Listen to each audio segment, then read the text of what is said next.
The video you're about to see is for educational purposes only. What you do with this information is at your own risk. Thank you for watching. Enjoy. How's it going, everyone? Welcome back to another video. Today's video we're going to be setting up Ubuntu on the Switch. So let's go ahead and check it out. Okay, so before we actually get started, I would like to mention that if you want to be able to have Ubuntu on your Switch, you do need to have a moddable Switch to make it work. So what I mean by moddable is if you have the first generation switches that are unpatched, or if you have any one of those V1, V2s, Aristas, Maricos with a modded chip inside of it. So if you have any one of these, then we should be able to continue. But if you don't, I'm sorry about that. Okay, so let's go ahead and talk about the SD card real quick, because here in the install guide, there's actually a recommended SD card type. And here it is. It says recommended at least 128 gigabytes and up, and the class at least a U3 or an A2. Now I really don't know what the classes mean, but if you look at your SD card on the bottom left hand corner, it says A1, A2, or U3, and I'm gonna assume that the A2 and the U3 are actually better in the sense that they write and read faster than an A1. Now, correct me if I'm wrong, but that's what I assume. That's why there is a recommended version. Now, I am using an A1 for my Ubuntu, so it's up to you what you want to use. And it does work okay, but I'm going to be finding out soon what an A2 and see what the difference is. So I'm going with the recommended. And with that being said, I went ahead and got this SD card today. It's a SanDisk A2 class Image Pro, and it's a 128 gigabyte. But of course, with any storage device, once you plug it in, it shows you the true amount, which is right here, 119 gigabytes. And also, this SD card is going to be bought from me by one of my friends for his Switch. And I'm going to set it up with all the retro stuff, and just simple for him just to take the SD card and put it in his Switch. So that's what we're going to do. And it is a fresh SD card. Now, also, I'm using a fresh SD card because I don't like to dual boot my setups. For some reason, I don't want to have any issues or any type of mistakes. Any simple mistake can cause you to have to fix something, and the more you fix, the more things break sometimes. So I'm gonna be doing a fresh SD card, and I recommend you using a fresh SD card, and just for Ubuntu, not to dual boot and things like that, because I don't want nobody to have any issues, or something breaks, something fails, and then you lost your whole entire SD card. So be on the safe side, we're going to use a fresh SD card setup for this video, and we're going to do everything from start to finish. So with that, let's go ahead and continue. Okay, so now we can go ahead and start the process using the install guide. So if you want to follow along with me, there's going to be several links in the description down below, but one of them should say the Switch Root Ubuntu guide. Click here, something like that. Once you click on that, it should take you to this guide page, and then here we can just go through it together. So starting from the top, the latest version of Ubuntu has just been released not too long ago, maybe about a month and a half. It's 5.1.2, and it says that here you do need to have at least Hekate 6.0.6 or newer to be used with this release. And at the time of this video, Ubuntu is still 5.1.2 and Hekate is still 6.0.6. So here, let's just go ahead and start this download. You're going to click on Hekate, and then we're going to scroll down, and we're going to look for this assets tab and start the download process by clicking on this zip link. Once it's downloaded, now we can move back to the install guide, and here we can continue reading. There's Discord help, there's a fax, links, things for just in case you get lost, maybe confused, maybe you have some answers. And this is for people that have existing installations, which has nothing to do with us. And then this one is, if you haven't, we're going to need to dump the Joy-Con Bluetooth pairing data, which we will be doing later, and I'll show it on video. So we'll get to that as we go along. So here we go. Here's step one, is the installation. So we have Hekate just right now. We have the SD card, and of course we have the computer. So let's start with the download the base image. So we're going to click on this link here called here, And then we're going to click on this zip file, 7-zip file. Just click on it, start the download process. Okay, so after the download is completed, let's go back to the guide and see that number 2 now is back up your SD card. So this is not going to apply to us because we do have a fresh SD card with nothing on it. So there's nothing to really back up. So instead of number 2, we're going to go to number 3. But before we actually do number 3, because it's talking about partitioning the SD card with Hekate tools, we need to have Hekate on our SD card. So with that, we can go into the downloads area where we downloaded our Hekate and our Ubuntu files. And with Hekate, I'm going to use 7-zip to extract these files to my SD card. So I always use 7-zip. If you want to follow along with me exactly, I'll leave a download link to 7-zip and then you can follow with me after. But with 7-zip, I'm going to open archive. And here you have the files that you need for Hekate. So what you're going to do is you're going to highlight both of these files and then you're going to extract them to the root of your SD card.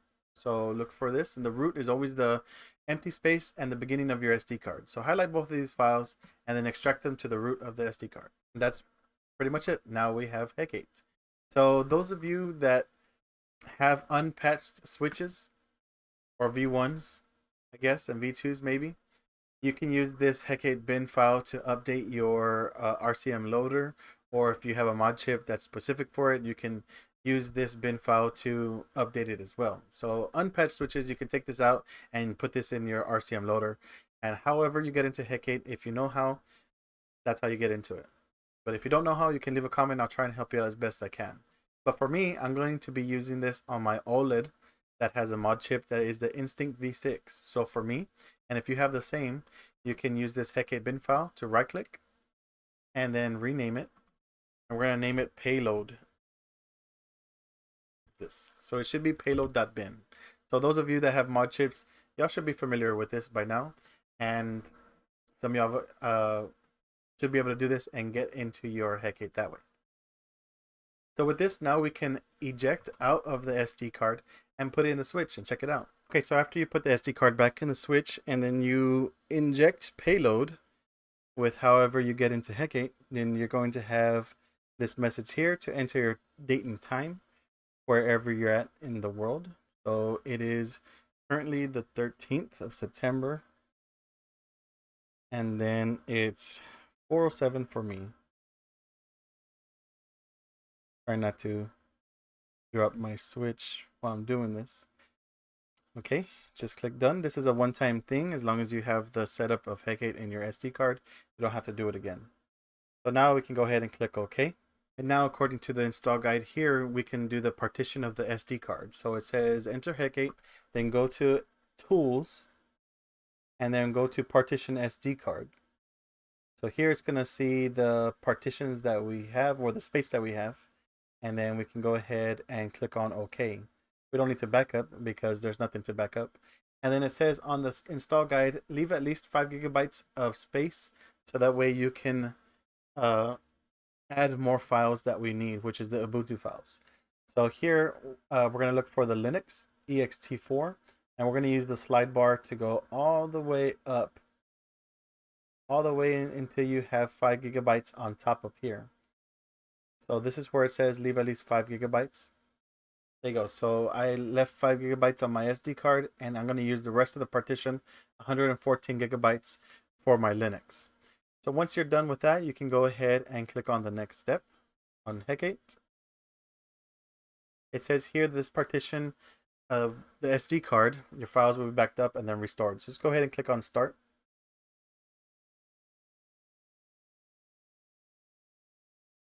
Saying safety wait. Now it says, do you really want to continue? Press power to continue or volume to abort. Let's go ahead and press power. There you go. Now it's doing the partition. So on the guide, if we scroll down here, it tells us partition SD card. And then here on step 4 from your PC, we're going to have to extract the Ubuntu files. So we're going to do that as soon as we're done. So here it says status is done. What we're going to want to do now is go into SDUMS. Now here it says the USB mass storage. It's waiting for connection. Now what you need to do is use your charging cable or your Type-C cable and plug it into the PC. And here, because the partition was created, it says you need to format the disk before you can use it. Do not format this disk or you will lose your information. So I'm just going to go ahead and click on cancel. And it says it does not contain a recognized file system, but that's okay. Just click OK. Here's your file system right here. If you get another message, just go ahead and click on cancel. And your SD card is here. Now, for some reason, sometimes the SD card will not pop up on here, and that's because it doesn't have a drive letter assigned. So quickly, let's get off topic real quick, just in case your SD card doesn't pop up after canceling the format that it makes you or tries to make you do. You can assign a drive letter by going into PC and then go click on computer. This is Windows 10, by the way. And then after that, you can go to manage. And then here we go into disk management. And under disk management, you can locate the size of drive that I have. So here it shows that I have 5 gigabytes and I have 114 gigabytes as a partition. And here it will say no media or no drive letter. And what you would do is you would right click and then you would change drive letters and give it a letter. That way the PC will read it and you can see it again.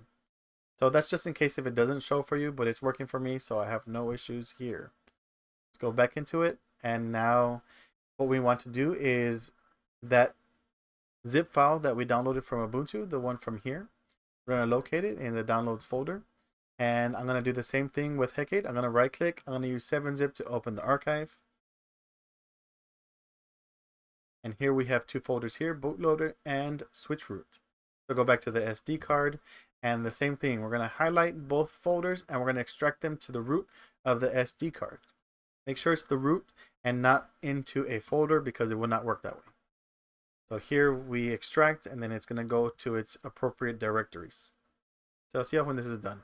Okay, so after you're done extracting the Ubuntu files onto your SD card, now we can go ahead and close out of this archive. And now what we need to do is go back into Hekate, partition SD card, and flash Linux. So what we're going to do here is we're going to right click on the switch SD. That's inside the switch. We're going to go ahead and click on eject. And here back on the switch after you eject, we're going to want to go ahead and click on OK. And then we're going to click on close. And here under tools, we're going to want to go back into partition SD card. And then go click OK. And now all you need to do is go down to here where it says flash Linux. Going to say here that it found the installation files and the partition. Do you want to continue? Go ahead and click on yes or continue. And then it's going to start to flash. Okay, so after the Linux is done being flashed, you're going to have the option to delete installation files or click OK. That'd be up to you. You're not going to need them anymore. So I'm going to go ahead and click on delete installation files. And that's it. If we look at the steps on the guide, we're here now at 5. Let's go to 6. And it says here on Hekate, you're going to click on this NYX options and dump the Joy-Con Bluetooth pair data. So what it means by that is if you go to close, then you're going to go home. And down here in the corner, it has NYX settings. Here's the option to dump Joy-Con Bluetooth pair data. Now, before you click on this, you do need to make sure that you have your Joy-Cons inserted on the rails of your Switch, both of them inserted all the way. And also make sure that you have ran the Switch before in regular OS in order for the Switch to have the Joy-Con pair data. So once you click on this, it's going to say dumping the SD card finished, and it found 2 Joy-Cons. If you have a failure here, that's because probably your Joy-Cons are not inserted properly. Maybe they're not charged. And the most common thing is because you need to run the Switch OS, like go into OFW or go into CFW Sysnan. Just go into the Switch and then enter it, go to settings or link an account. Just set up your Switch like you would, but have the Joy-Cons in. As long as you just power it up, it should be good to go. But if you have success, you can go ahead and click OK. And then click Close. And then let's check the last thing on the website. And it says now you can boot into L4T Ubuntu. So we do that by going into More Configs now. On the home Hekate. And there you have the Ubuntu. Okay, so now that you have the Ubuntu icon here, we can go ahead and just click on it and enter Ubuntu. So here it's going to do the first setup. And once it gets to that home screen for the first initial setup, I'm going to switch to my dock mode so that way I can record this screen a lot better. But also we're going to need a keyboard and a mouse. Okay, so once you get into Ubuntu for the first time, here you're going to be seeing the initial setup screen. I know it's blurry here, but I wanted to tell you something before we actually continue. You're not going to have any function with the Joy-Cons at the moment. So what you're going to have to do is you're going to have to use your Switch in dock mode. And then you're going to want to plug in a USB keyboard and mouse to the dock. And there you'll be able to finish the setup here. So we're going to do that. But I just want to show y'all that here I'm going to be using a USB hub. Try not to drop my Switch. And here I have my keyboard and mouse. And then it gives me more room to use my USB. But that'd be up to you. The dock only has 2 USB ports, so you have to be switching out if you're going to be using a storage device to be adding any types of ROMs or games from your PC to the Switch, which I'll be showing in the next video for the retropie. But just wanted to tell you that before we go into dock mode. Okay, so now I switched to my dock mode and now I have a better screen so that way y'all can see.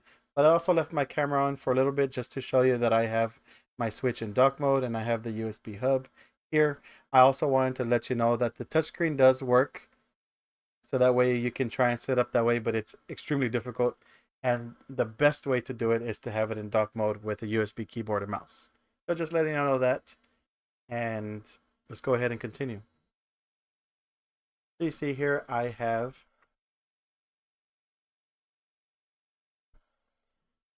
my mouse is able to be controlled. I'm going to go ahead and click on I accept the terms and license.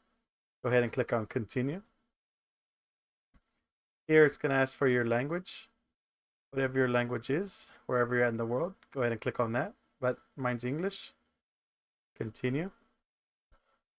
I don't think we need to see the Switch anymore, so turn that off. There we go. Here, the keyboard layout, I use the US. So wherever you find yours, that'd be up to you. Continue. Now here we're going to want to connect to a network. This will, in the background, start downloading the drivers and updates that we're going to have to do when we're finished set up. So you do need to connect to network. Let's go ahead and click on that, connect to network, and go ahead and find your router. So mine is this one. Connect. Let's do the password. There you go. And if you see here connecting, once it's done connecting, it's just going to disappear. And then you can go ahead and click on continue after. So see, it's done connecting. Now we can click on continue. And here it just wants to see where you're at. That sounds really bad. But just locate where you're at. There's a search bar right here that you can do. Normally I keep mine in Chicago, or I try and click as close as possible to where I'm at. It still says in Chicago, but I could actually type out a closer place, but I'm going to leave it in Chicago because it doesn't really affect me because I'm in the US. But of course, if you're not in the US, you might want to look for your options either in the search menu or just click somewhere closer to where you're at in the world. So once you're done, go ahead and click on continue. Here you're going to want to have your name. This is going to be like the PC. So once you're done, this is going to be the name of your Linux device. And oh, this is for my friend, but just for the sake of this video, I'm going to put the YouTube channel name. I don't think he'll mind. There you go. The name's there. Then you're going to want to choose a password. Now this is important. You do need to remember this password. I like to make mine easy, but depending on what you want to do with Ubuntu, like using Netflix or if you want to go use any type of accounts, I don't know, a bank account, maybe, you might want to do a better password. But I just do something simple, just numbers, just to be fast, because you're going to be using this to do updates and install things. So it's going to ask you for a password a lot of times. So make a quick password. Oops, I don't have the numlock on.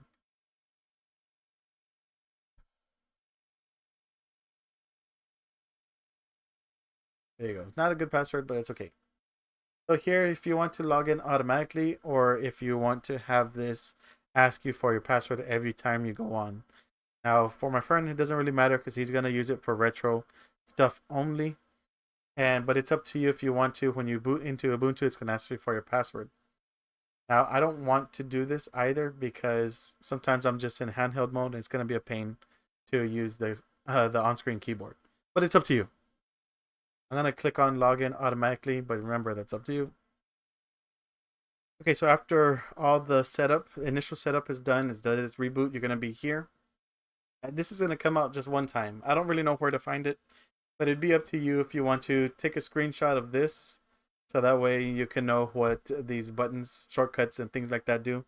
I never really use them for what I want, so it's just up to you if you want to save those. Click on the X. Here it says the Genome initial setup. I actually don't know what it is, to be honest. But like I said, for what I'm going to do this for, retro gaming, we're not going to use this. It's actually going to get uninstalled. So it's up to you if you want to continue to set it up, but I don't think so. Go ahead and click on the X. Okay, so after you're done setting up Ubuntu for the very first time, the first thing you have to do before you do anything else is check for software updates. And this is the last thing on the install guide. It tells us to use an app called Software Updater or Terminal app with the apt function. A terminal is pretty much a command prompt that you would see in Windows. This is Linux and it's called terminal, or especially in Ubuntu, it's called terminal. And then there's the app called Software Updater. So this is going to be more important, which I'll be showing after. But if it gets a little bit complicated for you, you can always click on this here, search your computer, and then you're going to want to type in software or soft. And here is the software updater. Once you click on that, it'll start looking for software updates and it'll do it all for you. Now, the reason why I'm not going to do that here right now, because I want you to get used to using terminal. Because everything that you're going to do from here on out relies on using terminal. So it's okay to update from here on separate occasions, but on this video I would like for you to use terminal and try your best to get used to it, because installing the retropie, installing other types of stuff, Netflix, Firefox, or any browsers, any type of apps, it's mostly done in terminal. So with that being said, let's go ahead and do that. So I'm going to close out a software updater. You can use that at any other time. Just want you to use terminal. And it tells us to use an apt function. So this is what we got to do. When you open up terminal for the first time, it's going to tell you to run command administrator as root. So in order to install anything, you have to use the command sudo. So I won't complicate a lot of things. I'm going to go ahead and just show you. So the first thing you have to do on your keyboard is type sudo. And it's going to be apt update and press enter. It's going to ask you for your password, and then all you got to do, it's not going to show it when you type it, but you have to type your password correctly. If not, it's going to tell you that it's not correct. So I'm going to type in my password and then enter. So you do also have to be in connected to network, or else it's not going to work. But there you go. Now down here it says there's 226 packages that can be upgraded. So that's what we need to do now. And in order to do that, we have to do the same thing. Type in sudo apt, and now we're going to type in upgrade. And it's going to look for all the things that we need to install. And it's going to ask you, do you want to install? Press Y and then enter. Now this might take a little while. depending on your SD card, I guess, and your network connection. Okay, so once all the setup and installs are done, it's going to show here back of your device name. And once it shows that, then you are done. Now, the best thing that we need to do before we end this video is we still need to apply the updates. So see here, you're going to see that this is going to change colors. What we need to do now is go into the power, then shut down, and then go to restart. Okay, so after you get back into Ubuntu, after you did the reboot, then you should be good to go. And here you can see that Chromium has been updated because the last icon was blue. Now it's the modern day colors that we see here. But if you want to check that you are on the latest version at the time of this video, it's switchroot 5.1.2, and of course it's Ubuntu 18.0, I believe. But let's go ahead and check that out. We can go into system settings real quick and then go into details. And here you can see that it is Ubuntu 18.04, sorry about that, and the switchroot, which is the latest version 5.1.2 at the time of this video. So there you go. That's how you check details. Here is going to be your taskbar. This option here is going to be your switch SD card. And here, if you click on it, it's going to show you what you have on your SD card. So you're never going to use this if you're going to be on Ubuntu only. I'm just showing you that that's there. And this is what you're going to use mainly. It's going to be files and terminal. So if you click on files, this is where you're going to add all your installs. So if you have retropie, if you're using Dolphin, Netflix, or anything like that, pretty much gets installed right here. And if you can do any edits or add-ons, you'll be doing them all right here as well. So I'll be showing that in the next video where I do the retropie installation on this SD card. But for now, we're just doing a quick run through because I don't want the video is going to be so long already. And then the Ubuntu, the retropie setup is a really long setup. So here is the taskbar. I really don't care to have these. Sometimes it makes me feel like it takes extra space or power than it should. I don't know if it's true or not. But what I like to do is I like to right click on them and then unlock from launcher just to get rid of them. This is a software app. And then the only important ones are these two, and I always leave that there too, just in case.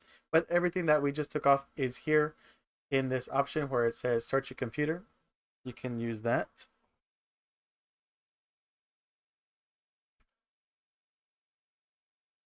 And then what do we remove? We removed the software.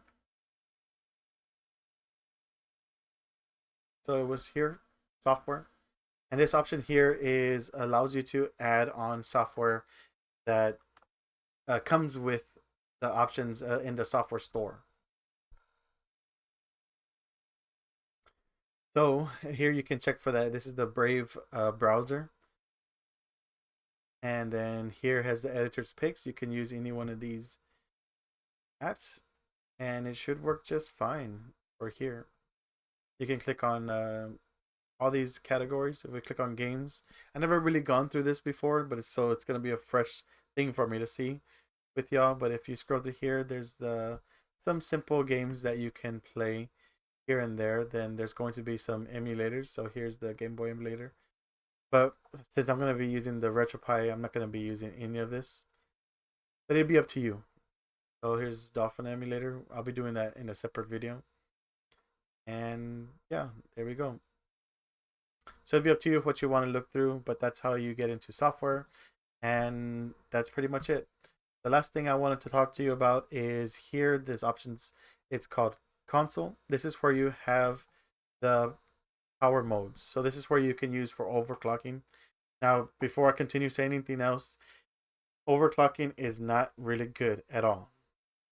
So it has been said that if you overclock, you're going to take away the life expectancy of your device. So in this case, you would kill the battery faster, the lifetime of the battery, or the components on the inside. So it's not really safe to overclock.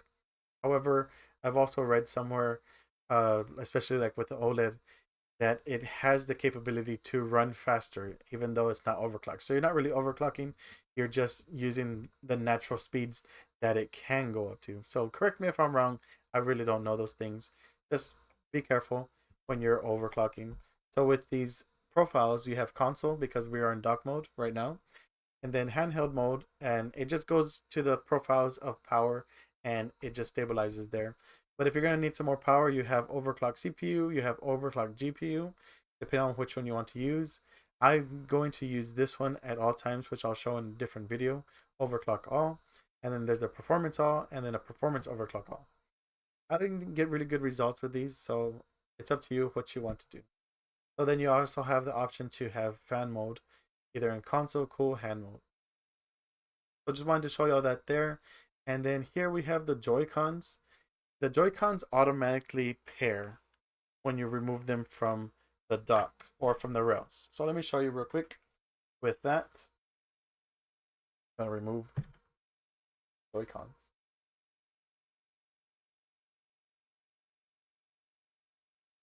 There you go. So as soon as I remove them off the Switch, they are already paired.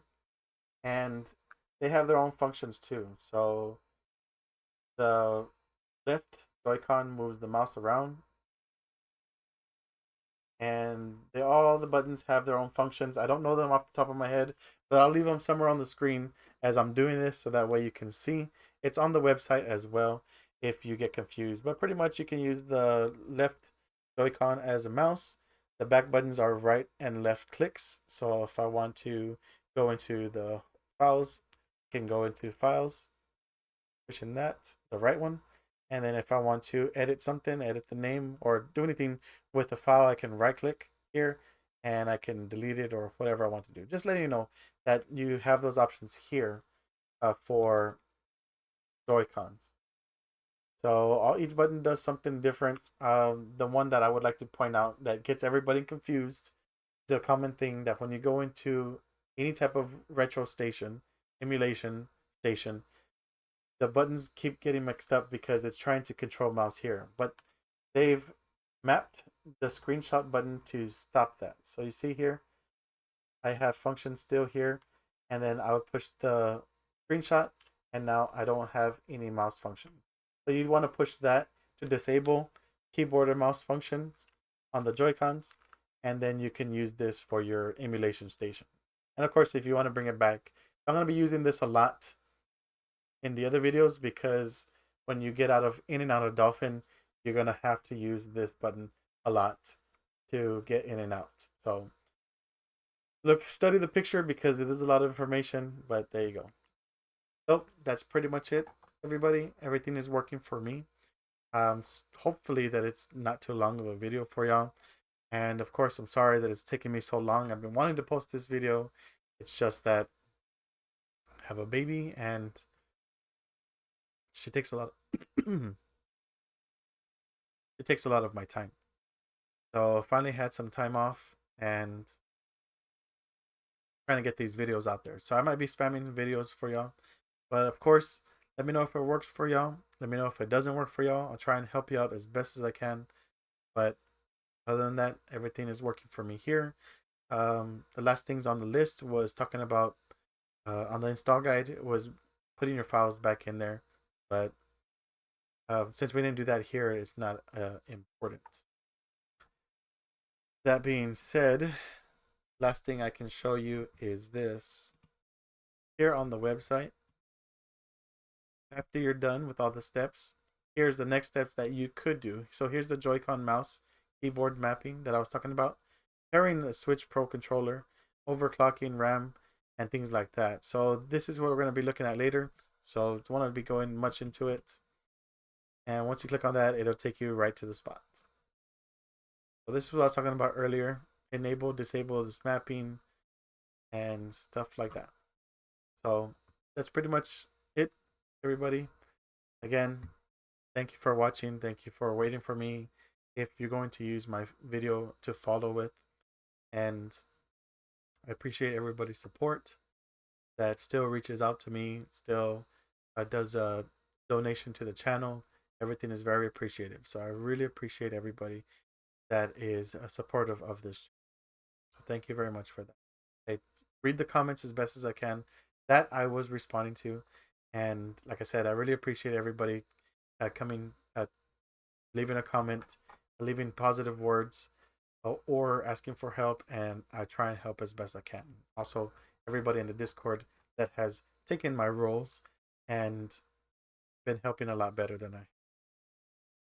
But yeah, it feels good to be back on recording. I hope everybody's doing okay wherever you're at in the world. A lot of things have been strange, but not to get anything down. I just glad to do a recording. So yeah.